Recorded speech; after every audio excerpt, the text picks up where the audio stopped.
Honors Chemistry, and welcome to 13.8 Solution Stoichiometry, where we take our concept of molarity and we tie it back into everything we learned in Chapter 8. So first, let's run through all the conversions, a lot of the conversions that we know, right?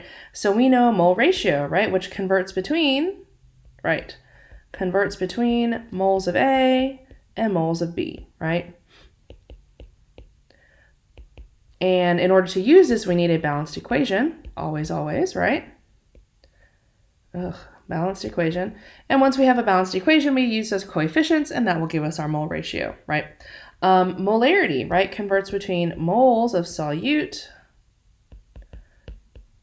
and liters of solution, right? Mass percent converts between what? Right. Grams of solute and grams of solution, right?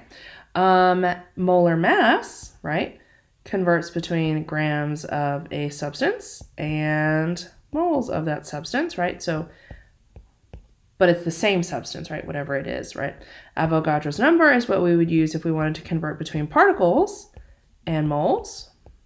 And don't forget, we have all of those very specific particle words, right? Something that's a molecular compound would be called a molecule. Something that is an ionic compound would be referred to as a formula unit. Elements would be called atoms, right? And these are things we should know, right? And density converts between grams of A and volume of A, right? So any and all of these we could use, right? And we also have our Q conversions and some other things that we've talked about, right?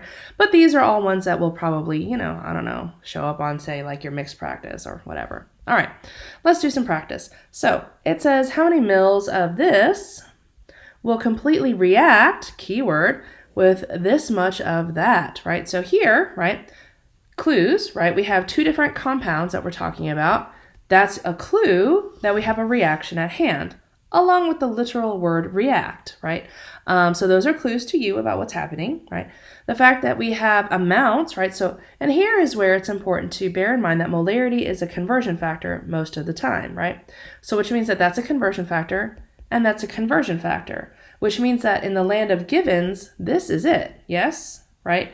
So again, as we read this problem, if we understand that molarity is a conversion factor, it will be crystal clear that there is one given from which to start. And that's this information right here about HNO3, yes? And this is going to be a conversion factor, 0.112 moles of Na2CO3 are equal to 1 liter of Na2CO3 aqueous. Conversion factor, right? Likewise, this 0.135 moles of nitric acid are equal to 1 liter of nitric acid aqueous, right? Conversion factor. And we're going to use that given, which is our volume, right? Right here. So let's go ahead and, before we can do that, what do we need? Right, a balanced equation between Na2CO3. And note, because it has a molarity, that means it's a solution, so it must be aqueous. And same thing with our HNO3, must be aqueous. And then we would look and see, switch the cation. So we're going to get Na2. Nope, not Na2. We're going to get some NaNO3. And there is water, and this is soluble, so that's going to be aqueous. And then we would get H2CO3, and then we would say, that's right. That would give us our water and our CO2, right? And then we would make sure we balanced accordingly, right? And then we would be good to go. All right, and now that it's balanced, we'll go ahead and do our actual solving of the problem. So again, the given is that 27.2 mils, right? So we have 27.2 mils of HNO3, and since it's a solution, this is our aqueous, right? And then we're going to turn that into liters, right, of my HNO3 aqueous, right? And then we're going to take our molarity, which says that 1 liter of HNO3 aqueous contains 0.135 moles of actual nitric acid. And then we know that for every 2 moles of nitric acid, we require 1 mole of sodium carbonate. And then I also know that for every 0.112 moles of sodium carbonate are equal to every 1 liter of sodium carbonate solution. And if I go through, right, my volume, moles of nitric acid, moles of sodium carbonate, and I'm going to end up with the volume of sodium carbonate. Yes? Okay. And I would measure that out in a graduated cylinder, right, and use that for my experiment. Yes? All right.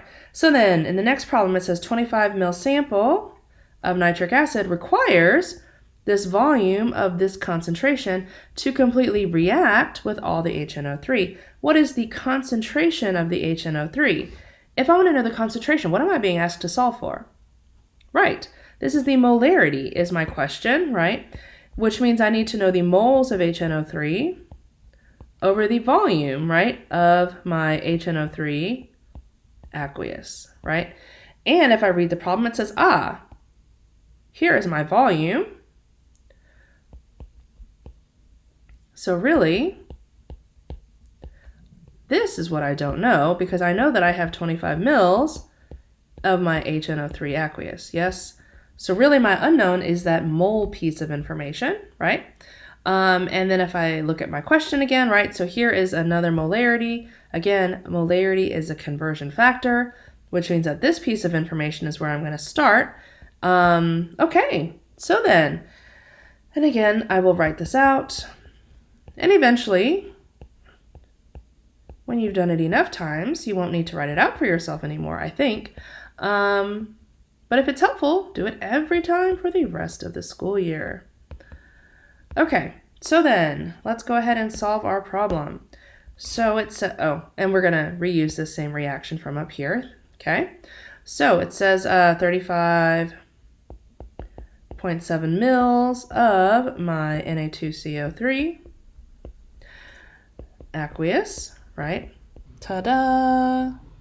Is going to give me my moles of HNO3, which I can then take here and divide by my liters of HNO3 to get my molarity. Yes? Right? Okay.